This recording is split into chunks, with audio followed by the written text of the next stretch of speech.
Ek sit nou hierso en wonder, so terwyl ek besig is met my training vir die dag.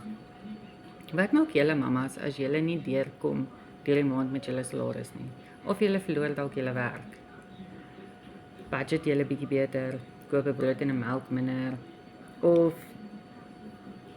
gaan scroll julle op social media en search daarso how to earn money online legitimately.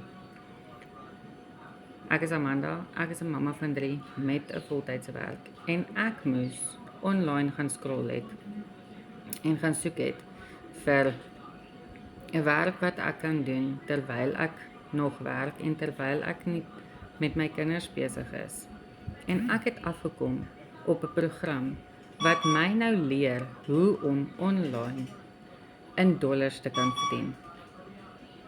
En as ek jou kan help om dit ook te doen en 'n beter lewe vir jou en jou gesin kan bou, stuur hierso vir my PDF in die comments. Ek wil graag vir jou gratis PDF stuur en alles vir jou verduidelik hoe jy ook finansiëel kan vry wees en 'n legacy vir jou kinders kan bou.